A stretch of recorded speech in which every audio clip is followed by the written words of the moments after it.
Welcome to the Tri-Cities Homebuyer Workshop. If you're watching this live, thank you for joining us. If you're watching the recording later on YouTube, welcome. I hope you find this helpful, and I hope you get some valuable information out of this today. So let's get started here. My name is Daniel, and I am a branch manager here in Loan Factory, a branch manager for Loan Factory here in Richland, Washington, and I'm also a loan officer. So I wear a few different titles that I have. So I run a branch here in Richland, and I'm also a producing loan officer. So I originate loans, and I'm also a realtor as well. So I'm also licensed in I have a real estate license for the state of Washington as well. So I'm local. I live in Pasco with my family, and I know the Tri-Cities market very well. I have over a decade of experience in real estate and lending. Helped new a lot of folks buy and sell real estate over the years of being here in the Tri-Cities. Um, I provide clear answers, practical advice, things that you can just kind of start using right away. Personalized loan options since everyone's purchase of a home is different. So personalized loan options and personalized options and terms and stuff like that, you need to have that available. And with Loan Factor, we do have quite a bit of products available for every scenario really. The goal is to educate, so we educate and then you decide which way you want to go. There is no pressure or of any kind. So today we're going to be learning, going through some things to learn on how the home buying process works in the Tri-Cities. So let's go to the next slide here, and what you learn today, these are seven most common questions that buyers have asked me in the past. And these questions always kind of seem to come back up. So we're just going to focus on that. We'll go, one question at a time. Can I even, what you learned today? Can I even buy a house? What are the lenders looking at? When they're determining this, whether you can even buy a house, can I afford it? What should you be looking at? Whether payment, down payment, stuff like that. We're going to go over that. Which loan option should I choose? There are several different loan products. Some of them are pretty commonly used with first-time home buyers, but there are many, many, many, many different options. Should I use down payment assistance? The pros and cons of a down payment assistance program. What happens after you get pre-approved? Now you've applied and you got a pre-approval and you pre-approve. What do you do next? So the things to avoid, mistakes that people do make. How do you avoid these mistakes? We'll go over that as well. And then, at the end, we'll see, I'm ready. Now what? What do we do next? And at the end of this presentation, there will also be time where you can ask questions as well. So we'll definitely cover those as well. So just kind of keep those, write them down as we go. So that at the end you can just ask them and we can, handle those questions at the end, definitely. So let's keep going here. So can I even buy a house? So that is a question that pretty much everyone asks themselves before they, in the beginning of the purchase when they're starting to look. So what does the lender look at? Knowing what the lenders actually look at once you apply will help you determine,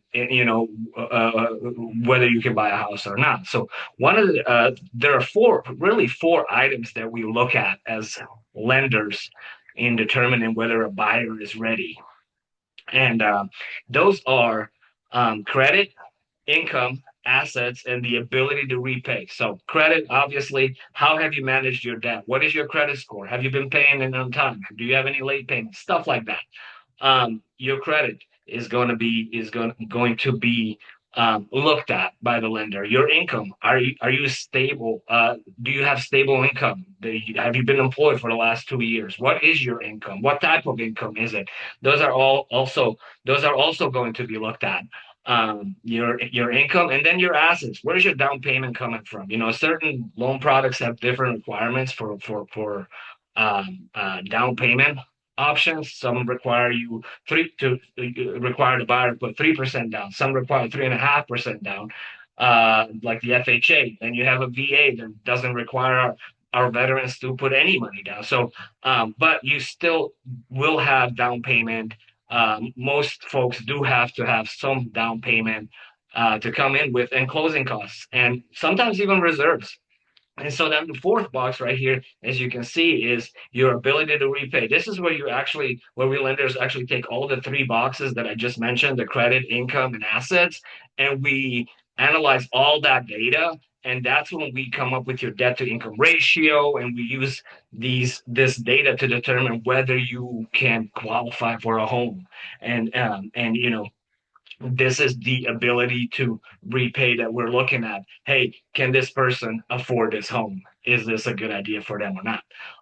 Now, there are, I have one here, some myths down here. Perfect credit and a huge down payment are always required. That's a myth. Reality is different programs have different requirements. So it's really important to talk to a loan officer and get all of the data together so that the ability to repay will tell us what is actually a reality versus myth, right? So, okay, next one. So, can I afford it? That's another thing that a lot of folks ask themselves. Can I even afford this? What do I need? How much money do I need?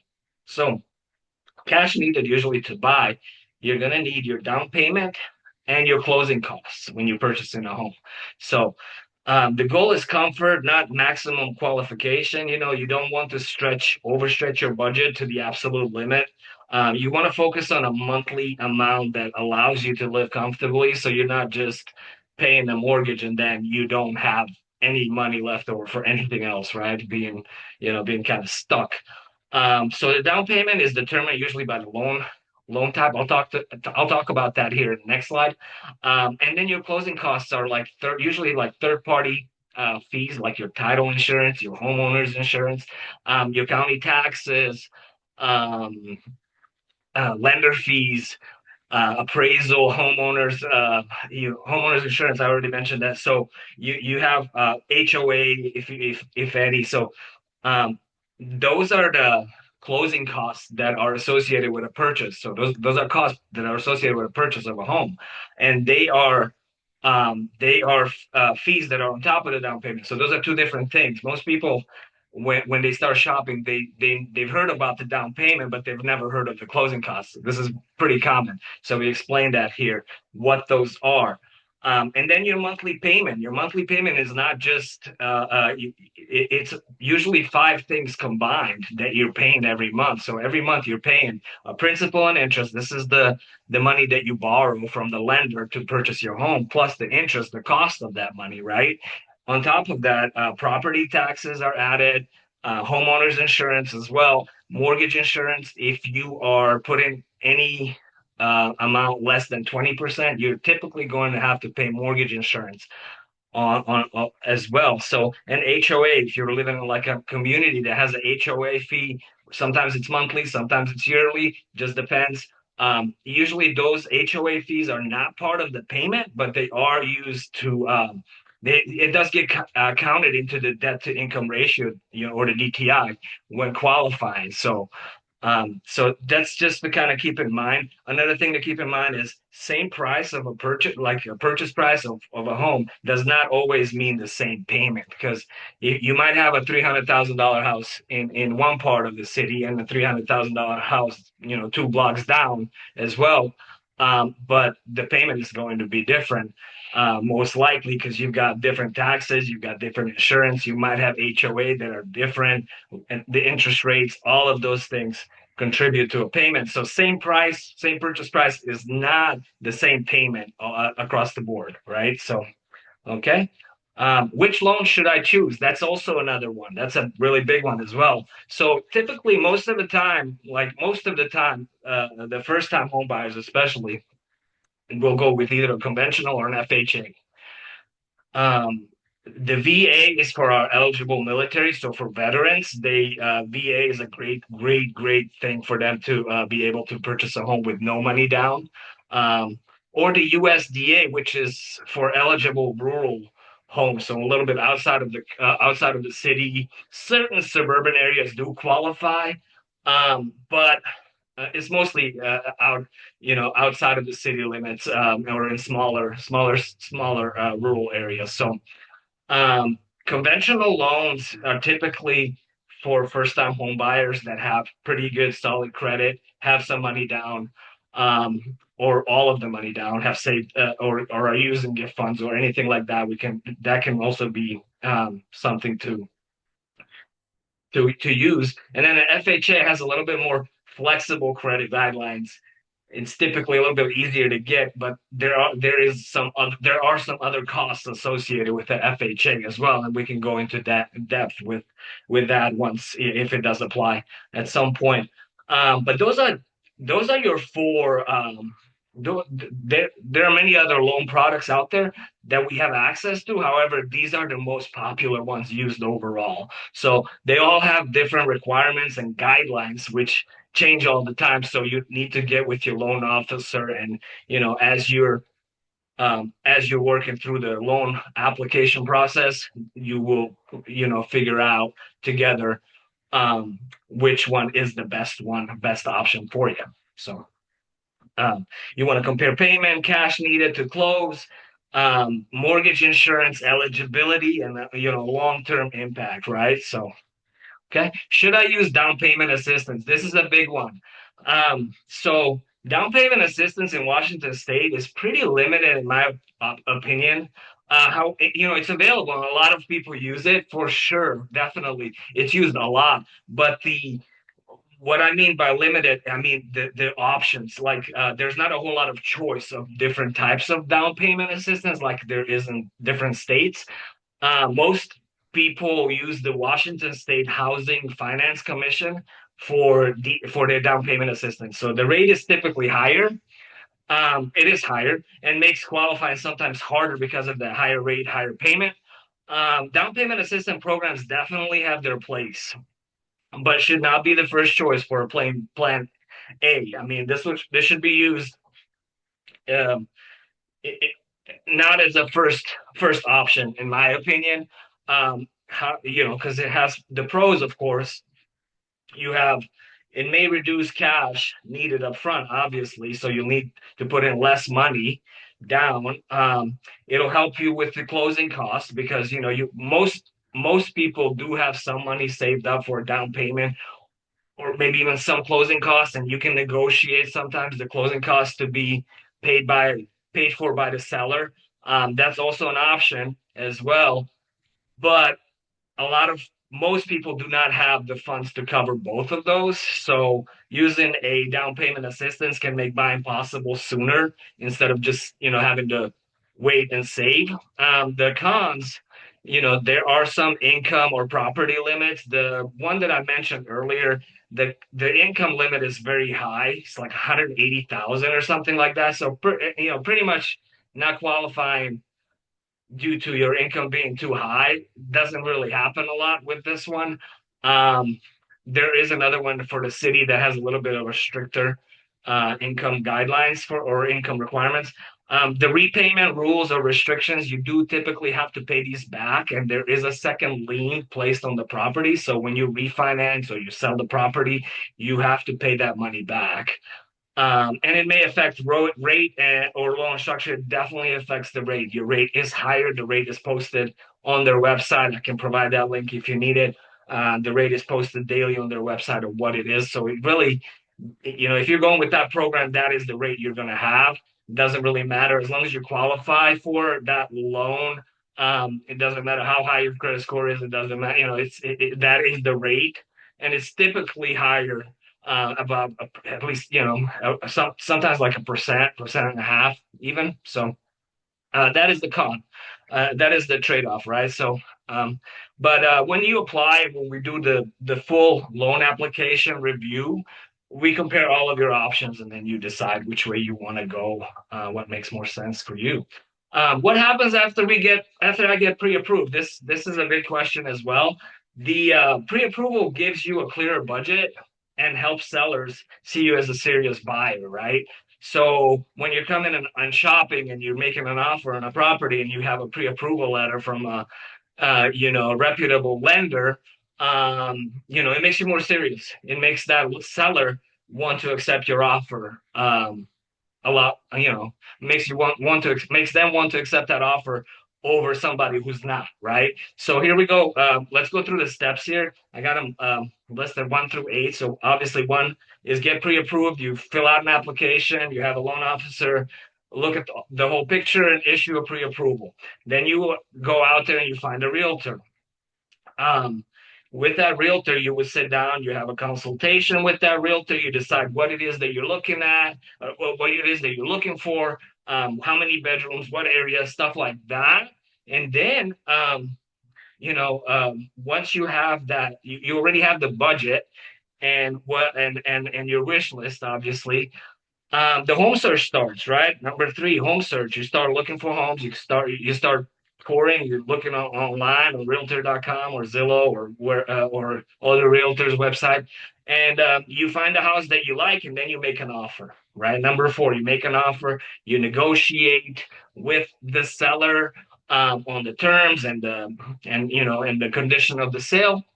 And I'm going to skip a little bit here and go from 4 to 8. You see number 8 right there. It says closing keys. Now, I just want to let you know what the timeline is on that. So from like 4, from making an offer and getting under contract, really, to actually closing and getting the keys in hand can sometimes take about 30 to 45 days typically. So you want to kind of plan on this process taking a few months. Now, can it go faster? Sure. If you're buying cash, it can go a lot faster. If you're using a lender, it can go a little bit slower because there are certain things that you have to go through. But you want to plan from the moment of getting under contract to actually getting the keys about 30 days. So once you make an offer, you get under contract. Now you have an inspection. This is where you hire an inspector. Definitely recommend it. Even on new construction, you have a individual that's professional. That's a professional inspector, licensed, go into the property and check for any defects, any kind of problems that you might that property might have that you don't see with your eyes when you're walking through on your tour of, I don't know, 15 to half an hour, 15 minutes to half an hour. You're not going to see everything, but they check for like leaking faucets, running toilets, electrical problems, stuff like that, and they give you a full report. So it's definitely worth the $400, $500 that you will spend. Once you get through the inspection, then it's the appraisal. The appraisal is 99.99% of the time required by the lender.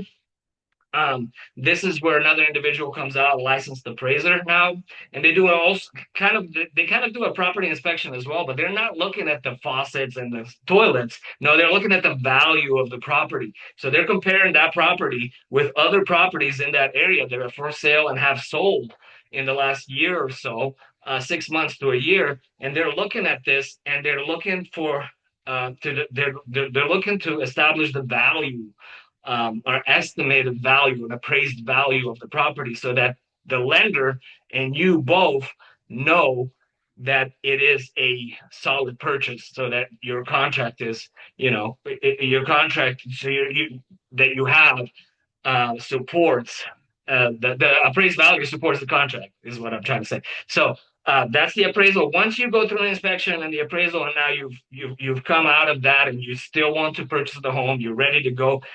The whole file, everything goes into underwriting. The underwriter underwrites the loan and gives the final okay.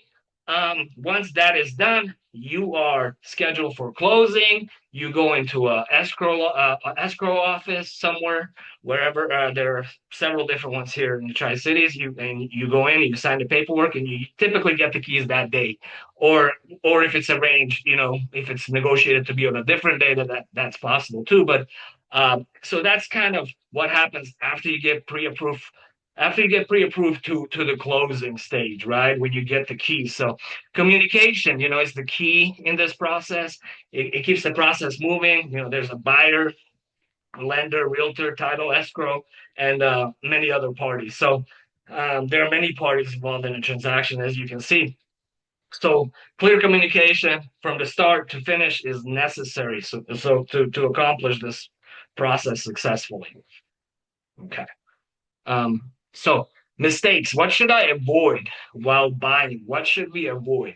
So one of the things to avoid is any new debt, really having your credit ran. So once you apply for a loan, once you apply for a home loan, that lender is going to be monitoring in some capacity your credit all the way through, and even after. Someone will even do it afterwards, after the transaction closes. So you don't want to go out there and start buying a whole bunch of stuff on credit, because especially if your budget is really tight, you don't want your having your credit ring, because anytime you run your credit, it pops up, right? So that's one of the things. No job changes. So unless completely like, unless it's like not, unless you're not able to like prevent it, you definitely don't want to change jobs while you're going from pre-approved to purchasing. If especially not in like a different industry or becoming self-employed, any of that stuff, you want to stay stable and employed at the same job. Um, no large purchases. A lot of folks will make a mistake and they'll go the week of closing. So they're supposed to close this week at the end of the week on Friday, and they'll go out like, they'll go out and buy a bunch of couches or appliances and put it all on credit. It shows up, and it could mess up your debt to income ratio to the point where now you don't qualify for the loan. It happens. It has happened before. It's never happened to me before, because I usually I let my clients know about these things. But I have heard horror stories where people will go out there and buy RV or furniture or boats, name it, right? I've heard of it. So but yeah, and no large, no unexplained deposits. This has actually happened to me before, where my borrower 2 weeks before closing ended up depositing a $20,000 check into his bank account, and then providing statements showing a $20,000 check, which everything was legit, everything was fine, but we had to go back and find the source of that $20,000 check. We had to source it, and it did put some pressure on the timeline. We did get it done, but they need to be sourced. You don't want to have any large deposits into bank accounts, preferably in the last 60 days. So otherwise, they need to be sourced. Don't wait to go shopping without. This is the big one. Don't wait to go shopping without a pre-approval. Okay. This one is done. This is the most common mistakes people make that we see. They find the house and then they go to the lender. Um, by the time they get by the time they get pre-approved, the home is gone a lot of times, and this happens all the time. Because real pre-approvals take some time. Sometimes not every shoe fits all when it comes to pre-approvals. For example, like someone's pre-approval, someone that just has one job, and they've had that job for 10 years and they're making good money and have great credit, no issues. Their approval could be like a day or even 2, 3 hours, right? Sometimes, depending on how busy we are. But if someone that's had like 5 different jobs in the last 2 years, which is fine, it's fine. We just have to document those jobs, right? Or if it's someone that has rentals or other investments that they're using for their down payment or their qualifying income, if they have a bunch of rentals that we have to calculate off of their tax returns, like those pre-approvals can take a little bit longer. So real pre-approvals take time, so give yourself some time before you start shopping and get pre-approved, because the last thing you want to do is find a house that you and your wife and your family your family loves, and then you want to go make an offer and you're not ready to go, and then that house gets sold to someone else. So um yeah, and that happens a lot, quite a lot actually. And I'm not okay. So then I'm ready. Now what? Your next step would be to schedule a strategy session with me. I will post my QR code here soon. You can scan it, take a picture of it, set up a schedule a consultation where we go over your personalized plan. We'll get you pre-approved if that is what you decide. And then, house shopping and closing, those are the steps. We review your goals, timeline, income, credit, savings, debts, location, and, comfort level on the payment. We'll come up with a strategy for your home purchase, figure out the purchase price, down payment, closing costs, and cash to close, and answer any questions you may have. Discuss any kind of plans or strategies. Okay. And then we'll come back to questions. So here's the QR code. I'll leave that here for a second, and you can just take a picture of it, and it'll take you to my scheduler, so you can schedule that. Any questions?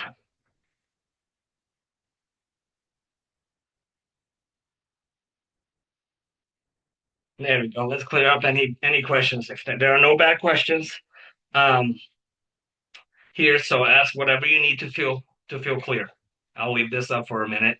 If you are not wanting to ask questions while everyone else is in here, I understand. You just hang out for a little bit, and we will go over that. We can, or just schedule a consultation with that QR code, and we can do it in private. And thank you everyone for attending as well. If you need to take off, that's fine too.